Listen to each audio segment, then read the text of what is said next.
How Toyota should have made the Sequoia TRD Pro. When we bought our 2024 TRD Pro Sequoia, we always thought the tires were much too small to be on such an aggressive vehicle. The stock tires were Vulcan Wild Peak 285/65R 18s. So I looked all around for a lift kit because I knew I wanted to put 35s on it, and I decided on Westcott Designs kit. And I took it to Mike Ergman Toyota in Cocoa, Florida, because they seem to be great at putting on lift kits. I wanted to do some measurements, so the front tire defender went from 4 inches to 3 inches, and I gained 4 total inches of height at the front fenders.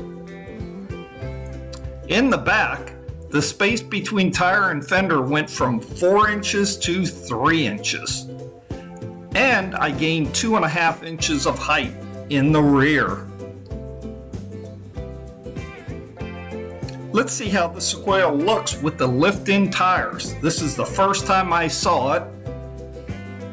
And here it came around the corner. Already the stance is much better. It looks beefier.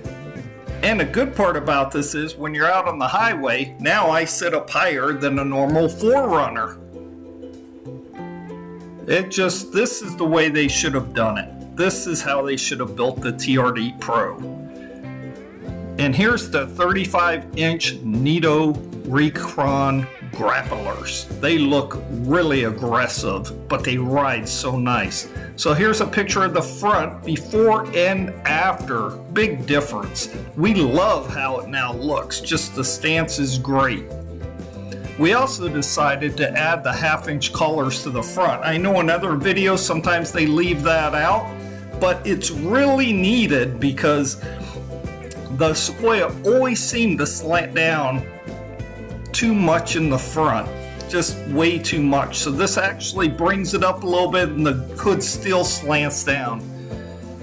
And I would say it actually slants down normally now in the front. Another unexpected benefit is the ride quality. Yes, I couldn't believe this, but it feels firm on the highway. And my family all commented how much better it rides on the road, much smoother. And I can't talk about how much it really was better. My total cost was about $3,500, and it was well worth it since I needed new tires anyways. So thanks for watching my video, and of course subscribing.